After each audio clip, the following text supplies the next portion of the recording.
ስለመሲሁ ሲወራ ደስ ይልሻል? በጣም አንድ ጥያቄ ልጠይቀ። አንድ ብቻ አይደለም ማአት ነው ጥያቄዎቼ፣ ግን አሁን የፈለኩትን ልጠይቀ። አይ ጠይቅሽ። ኢየሱስ ክርስቶስ የኢየሱስ ስም የኢሳ ስም በቁርአን ላይ ስንት ጊዜ ተጽፏል? የኢሳ አለይሂ ሰላም ስም ወደ 30 ምናምን አካባቢ ተጽፏል። የነብዩ መሐመድስ? የነብዩ ሰለላሁ ዐለይሂ ወሰለም ስም 4 ቦታ መሐመድ ብሎ ተጽፏል። ቴንክ ዩ። አንተ በጣም በማበላለጥ ላይ ነህ። ትምህርትህን እወደዋለሁ፣ እውቀትህን እወደዋለሁ፣ ጎበዝ። በራስ ሃይማኖት ላይ ያለህን እውቀት ማበረታታትህ ላይ እደግፍሃለሁ። እሺ፣ ሁሉም ሰው የራሱን ሃይማኖት እንደዚህ ነው ማበረታታት ያለበት። ግን ሁሉም ሰው የራሱን እምነት የራሴ ትክክል ነው ብሎ ስለሚያምን እዛ ላይ ጫና አድርጎ ለማስተማርና ያኛውን ለማውደቅ እየሄደ ያለበት ጊዜ ላይ ነን። የኢየሱስ ክርስቶስ ስም በቁርአን ላይ 30 ምናምን ጊዜ ተጽፎ የነብዩ መሐመድ ስም 4 ጊዜ ተጽፏል። የኢየሱስ አፈጣጠር ልዩና ድንቅ ነው። ፍጹም ነብይም ነው። በእናንተ አስተሳሰብ ልንገርህ፣ ቆይ ልጨርስ። እሺ፣ ስለ ቁጥሩ አንዴ። እሺ በልጧልና ቁጥሩ ምን? ስለዚህ ይበልጣል ማለት ነው። ብዙ ቁጥር። አዎ በጣም ይበልጣል። ግን በቀደም ስታስተምር ስለ ነብዮች አበላለጥ ስታስተምር ኢቭን ስለ ኢሳ የኢሳ አጠገብ ሊደርሱ የማይችሉ ነብዮችን እሺ፣ ፈርዖን ከኢየሱስ በላይ ተጠቅሷል። ማን ይበልጣል? ማን ይበልጣል? ኢየሱስ ይበልጣል። ብዙ ስም የተጠቀሰ ይበልጣል አልሽን እኮ ቅድም። ሚዛኑ እሱ ከሆነ የፈርዖን ስም በጣም ብዙ ጊዜ ከመሲሁ በላይ ተጠቅሷል። የሙሴ ስም በጣም ከመሲሁ በላይ ተጠቅሷል። ማን ነው ይበልጣል? ኢየሱስ ይበልጣል። ቅድም ምን አልሽን? በስም ብዙ በመብለጥ ነው አልሽን አይደል? እንበላለን። ይሄ መበላለጫ ሚዛን አይደለም። ታሪኩ ኢቭን አሁን ስታስተምሩ፣ አሁን ሁላችሁም ስታስተምሩ የኢየሱስን ታሪክ 30 ምናምን ጊዜ ስሙ የተጠራበትን ቁርአናችሁ ላይ ማስተማር ትታችሁ 4 ጊዜ ላይ ስሙ ለተጻፈው ነብይ በጣም አድናቆታችሁንና የበላይነቱን ታስተምራላችሁ። እትስ ኦኬ ማስተማራችሁን እንትን አልልም፣ አልቃወምም። ግን አሁን ኢቭን ስትጀምር ትምህርት ሁሉ ጊዜ ጠይቀሃል አይደለ? በቁርአናችሁ ላይ ያለውን የኢሳን ታሪክ እኔ መስማት ፈልጋለሁ። ሳታቋርጥ የሆነ ፕሮግራም ይዘ በትክክል ስለ ኢሳ ታሪክ እንኳን ብታስተምር ማን እንደሚበልጥ ህዝባችሁም አንተም ታውቀዋለህ፣ ደግሞ ታውቀዋለህ። መብለጡ ላንቺ ምንድን ነው የሚሰራልሽ? ቤተልሔም ከይቅርታ ጋር በቀደም ስታስተምር ስለ ነብይ አበላለጦች ስታስተምር እንደ ነብዩ መሐመድ ያለ የለም አልክ። ነብዩ መሐመድ ከኢየሱስም ይበልጣል አልክ። አታዳምጪ እንዴ? ምን ነው? እሺ መብለጡ ላንቺ የሚጠቅምሽ ኢሳ ይበልጣል ከሁሉም ነብያት ቢል ቁርአን ጥቅሙ ላንቺ ምንድን ነው? አንቺ እኮ ተቃዋሚ ነሽ። እርሷም ለኪን ሳይልሽ እያመለክሽው ነው አይደለም? አንቺ የምትወጂው ከሆነ ውዴታሽ ለመግለጽ ከሆነ እየተናገርሻል። ያላዘዘውን ትእዛዝ ለምን ትከታያለሽ? አምልኪኝ ብሎ አንድ ቦታ ላይ ተናግሯል መሲሁ። መልሽ። እኔ ህይወትም መንገድም ነኝ ብሏል። በሱ በኩል የሄደ ብቻ ነው ጻድቅ የሚደርሰው። አሁን በእናንተ አስተሳሰብ አላለም፣ ግን የኔን መንገድ ተከተሉ ብሏል። ነገር ግን አንቺ የሱን መንገድ እየተከተልሽ አይደለም። የሱን መንገድ እየተከተልኩ ነው። እሱ መንገድ መካከል አምልኩኝ የሚል መንገድ ነበረው መሲሁ እኮ አላለም። አሁን እኮ የምነግርህን ወደ ሌላ እየቀየርከው ነው። እሱ ጥያቄ ላይ እንመጣለን። ግን በቀደም ስለተናገርከው ከነብያቶች ማበላለጥ ስታስተምር ነብዩ መሐመድ ከኢሳም ይበልጣል አልከኝ ስጠይቀህ ትዝ ይልሃል? እሺ መልሱ ምን አልኩኝ? ከዛ በኋላ እኮ አላህ መርጧቸዋልና ነብዩ ይበልጣሉ አልከኝ። እንደሱ አላልኩ። እሺ ንገረኝ። አዳምጫ። ለምንድን ነው የበለጡት ወደሚለው እንምጣ። እሺ ለምንድን ነው የበለጡት?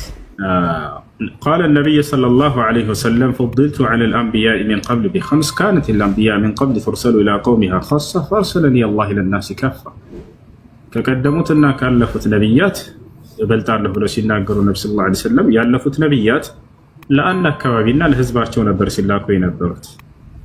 እንደምታውቀው መሲሁ ለእስራኤል ወገን ነው የተላከው። ምን ማስረጃ አለ? ነብዩ መሐመድ ለዓለም ሁሉ እንደተላኩ ነብዩ መሐመድውን ለእስራኤል ለሳዑዲ ብቻ እንደተላኩ ነው የምናውቀው እኛ። ለዓለም ነው። ማስረጃ ላሳይሽ። ወማ አርሰልናከ ኢላ ረሕመተን ሊልዓለሚን ይላል አላህ። የነቢያት ምዕራፍ ላይ ምን ይላል? ነቢያትን እየጠቀሰ አንተን ደግሞ ለዓለማት ህዝብ የላኩህ እያለ ቃል በቃል ይናገራል። ላሳይሽ መሰለኝ። በዓይንሽ ማየት ትፈልጊያለሽ? አይ ችግር የለም ተናገር። በሌላ ቦታ ላይ ምን ይላል? ወማ አርሰልናከ ኢላ ካፈተን ሊናስ በሺረን ወነዚረን ወላኪነ አክተረ ናስ ላ ያዕለሙን ይላል። አንተን ደግሞ አጠቃላይ ለሰዎች ሁሉ ነው የላኩህ እያለ ይነግራቸዋል። በሱረቱል አዕራፍ ላይ ምን ይላል? ቁል ያ አዩሃ ናስ ኢኒ ረሱሉላሂ ኢለይኩም ጀሚዐን አለዚ ለሁ ሙልኩ ሰማዋቲ ወልአርድ ይላል። ሙሐመድ ሆይ ለሰዎች እንዲበላቸው እኔ አጠቃላይ ለሰዎች ሁሉ ለእናንተ የተላኩኝ አላህ መልክተኛ ነው ይበላቸው ይላል። ስለዚህ ነብዩ ሰለላሁ ዐለይሂ ወሰለም ለዓለማት ህዝብ ነው የተላኩት። እሺ ለዛ ነው ከኢየሱስ የሚበልጡት ማለት ነው። አዎ ለአንድ ሰፈር የተላከ ነብይና ለአንድ አካባቢ የተላከ ነብይና ለዓለም የተላከ ነብይ እኩል አይደለም። ኃላፊነታቸውም እኩል አይደለም። ይሄ ስንል ግን እኛ ወላሂ ለአዚም መሲሁን በጣም ነው የምንወደው፣ በጣም የምናከብረው። መሲሁ በነገር አውቃለሁ ግን እሺ ነቢዩላህ ዒሳ ዓለይሂ ሰላም በልባችን ውስጥ በጣም ትልቅ ቦታ ያለው ነብይ ነው። እኛ ሁሉንም ነብያት ነው የምንወደው። እንደው ይሄን ማበላለጥ የሚለው ስንጠየቅ ጊዜ የምናነሳው ነገር እንጂ እኛ እኮ ይበልጣሉ ብለን እንዲህ የምንፎክርበት ነገር አይደለም። ሁሉም ነብያት በልባችን ውስጥ ትልቅ ቦታ አላቸው። በጣም እንወዳቸዋለን፣ በጣም እናከብራቸዋለን። መሲሁ በተለይ መሲሁ ከአምስቱ ኡሉል ዐዝም የሚባል መጠሪያ ያላቸው ነብያት አሉ። ከነዚያ መካከል እኮ ነው መሲሁ ያስተማራት ጥቂት ዓመት ሆና ሳለች ደረጃው ግን በጣም ላቅ ካሉት ነብያት መካከል አድርጎታል አላህ ሱብሓነሁ ወተዓላ። ነቢዩላህ ዒሳ ዓለይሂ ሰላም 3 ዓመት ነው ያስተማረው በዚህ ምድር ላይ ተመልከቱ። ነገር ግን በዚህ 3 ዓመቱ ማንም ብዙ ዓመት የቆዩ ነብያት ያልሰሩትን ታላቅ ስራ ሰርቶ ነው የሄደው። ሁሌ አስተምሮቱ ስለ አምላኩ ነበር። ለአምላኩ በጣም ቀናተኛ ነበር መሲሁ።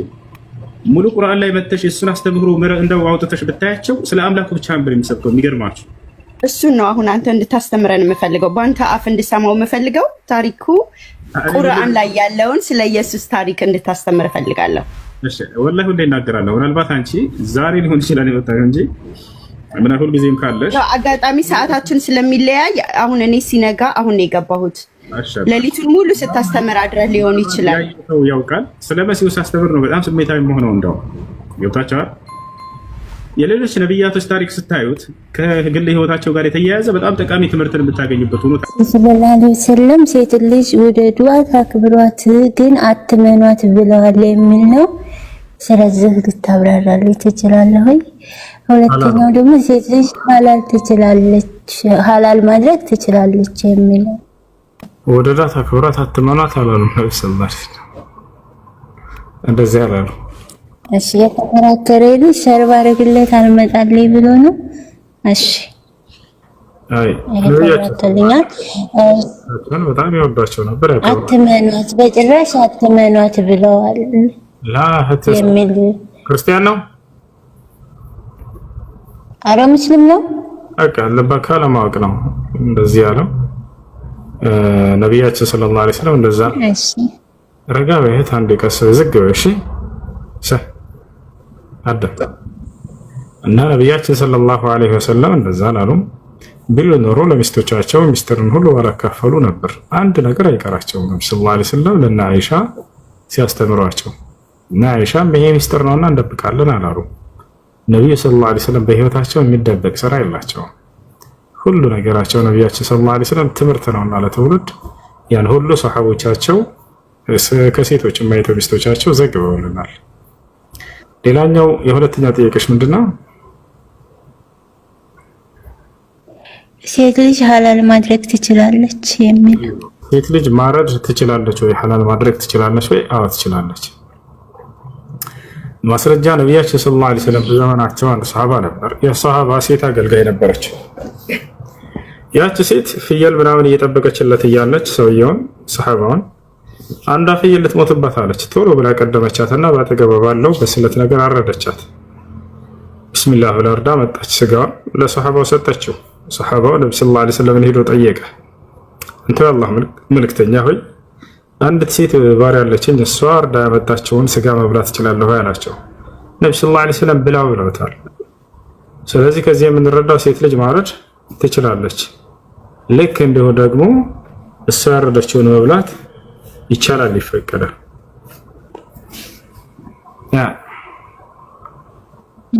እሺ ጀዛኩሙላህ ኸይር ወያክ ጥያቄ ለገት ሰላም አለይኩም ወራህመቱላሂ ወበረካቱ። ወአለይኩም ሰላም ወራህመቱላሂ ወበረካቱ። ሁሴን ጥያቄ ስፖርት ነክ ማለትም ኳስ ጨዋታ መከታተል ይፈቀዳል? እሺ ሴቶች የወንድ ኳስ ለማየት ነው? አዎ። ምን ይሰራልሻል? አንቺ እኮ ወደፊት ለኔ አይደለም። ኧረ ለማን ነው ታዲያ? እዚህ ቤት ውስጥ እየተከራከርን ስለነበር ነው። እሺ ለማንኛውም ሴቶች ወንዶችን አፍረት ገላ እንዳያዩ፣ ወንዶች የሴቶችን አፍረት ገላ እንዳያዩ ተከልክሏል። እነዚህ ኳስ ተጫዋቾች ደግሞ ታፋቸው ተገልጦ ነው የሚጫወቱት። ስለዚህ ያስፈልጋል። በዚያ ላይ ግሩፕ ይሰራራሉ። በዚያ ላይ ቁማር ቢጫወቱበት ከሆነ በመካከላቸው ጸብን የሚፈጥር ከሆነ የሶላት ጊዜያቸውን የሚያሳልፉበት ከሆነ ይህ ሁሉ ኳስን ማየት ሐራም የሚያደርጉ ነገራቶች ነው። ብዙ የኳስ ደጋፊዎች አይታችሁ ከሆነ ስሜታዊ ይሆናሉ። ከዚያ ልክ አዛን እየተባለ አይሰሙም። አንድ ይሄን ጨርሻለሁ ይላሉ። የአሱር ሶላት ያሳልፋሉ፣ ወይ የመግሪብ ሶላት ወይ የኢሻ ሶላት የፈለገ ቢሆን እንደው ኢማኑ ጠንካራ የሆነ ሰው ካልሆነ በስተቀር በዚያ ሰዓት አቋርጦ የሚወጣ የለም። እንዴት አወቀው ስሜቱን ካላችሁ የማንቸስተር ዩናይትድ ደጋፊ ነበርኩ እና አይ እዚህ ቤት ውስጥ ነው ተሰብስበው የሚያዩት። እንደዚህ ቁማር ምናምን የለውም። ቤት ውስጥ ነው ተሰብስበው የሚያዩት። በረንዳ ላይ መስሎኝ አይደል? እሺ ለማንኛውም አንደኛ የሶላትን ጊዜ የሚያሳልፉ ከሆነ፣ ሁለተኛ በዚያ ኳስ ተጫዋቾች የኔ ቡድን ካሸነፈ እና ያንተ ቡድን ካሸነፈ ብለው ቁማር የሚያያዙበት ከሆነ፣ ሶስተኛ በመካከላቸው ጸብን የሚፈጥር ከሆነ አንዱ ሌላውን ሲደግፍ ጊዜ፣ አራተኛ በዚያ ላይ እነዚህ ኳስ ተጫዋቾች አፍረት ገላቸውን ገልጠው የሚያሳዩ ከሆነ ያ ማለት የሰውነት ክፍላቸው ታፋን ይመስል። በዑለሞች መካከል ኺላፍ ቢኖረው ግማሽ ዑለሞች ነቢያችን ሰለላሁ ዐለይሂ ወሰለም ታፋቸውን ሸፍነው ያሉት ለሶላት እንጂ ለሌላው አይደለም። ስለዚህ ወንድ ልጅ ያ ለሶላት እንጂ እንዲሸፍን የታዘዘው ከዛ ውጭ ግዴታ አይደለም ያላሉ። ሌሎች ደግሞ አይ በሶላትም ከሶላትም ውጭ ግዴታ ነው ያላሉ። ኺላፍ ለመውጣት ሲባል ያንን ቢተውት መልካም ነው። እንዳጠቃላይ አሁን ከተናገርኩት መስፈርቶች የራቀ ከሆነ ችግር የለውም። አይ ነገር ግን ጊዜያቸውን በዚህ አታባክሩ። ምንም አይሰራላቸውም። እዚያ ፈረንጅ ለተራገጠው እናንተ እዚህ የእንትና ደጋፊ ነኝ ምናምን ትባባላላችሁ። ይልቁንስ ጊዜያቸውን ተጠቀሙ ወንድሞች። አሁን እናንተ ሰብሰብ ብላችሁ ኪታብ ብትሞትሉስ፣ የሆነ ኪታብ ቀርታችሁ ሰፈር ሄዳችሁ ቤታችሁ ተመልሳችሁ ይሄንን ቃል እንትን ብትሉ፣ ብትሞጣጠሉ፣ ብትተዋወሱ እውቀትን እንትን ትላላችሁ። ወደፊት ልጆቻችሁን በምትወልዱ ጊዜ ገራሚ አድርጋችሁ ታሳድጓቸዋላችሁ። ያሻላችሁ መቅራት አይሻላችሁ? በልጅነት ጊዜያችሁ ቤት ተሰባስባችሁ በጣም እኮ ደስ የሚለው ወላሂ ደስ የሚል ስሜት አለው። የሆነ ኪታብ ትገዙና አንድ አይነት ኪታብ ኡሱል ሰላሳ ሊሆን ይችላል። በአካባቢያችሁ የሚገኝ ሸህ ካለ እዚያ ጋር ሄዳችሁ ትቀሩና ተመልሳችሁ ቤታችሁ መጣችሁ ያንን መሞጣጠር ይችላል። ቁጭ ብላችሁ ኳስ ከማየት እኔ አይደለም እዚህ የተጣሉ ስለነበር ነው። ይፈቀዳል አይፈቀድም? አይሽ ባልኩት መሰረት ያላ ሌላ ጥያቄ ያለው እሱ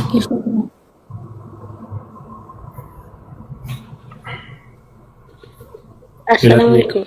عليكم السلام.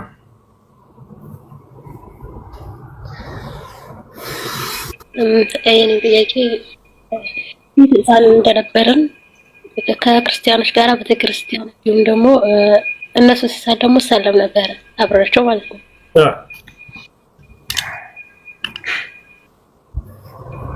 ህፃን እንደነበር ነገር ፊት ነው ማለት ከብዙ ክርስቲያኖች ናቸው ጓደኞቼ። ህፃን በክርስቲያን ማብራቸው ብዙ ጊዜ ሄድ ነበር።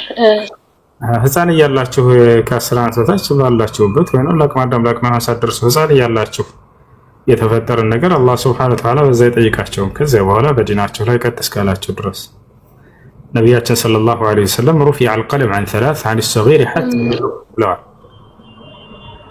ብዕር ተነስቶላቸዋል ከህፃናት ልጆች ላይ አንድ ህፃን ልጅ ለአቅመ አዳም ለአቅመ ሔዋን እስኪደርስ ድረስ የሚናገረውና የሚሰራው ነገር እንደ ወንጀል አይቆጠርበትም። ያለፈው አልፏል።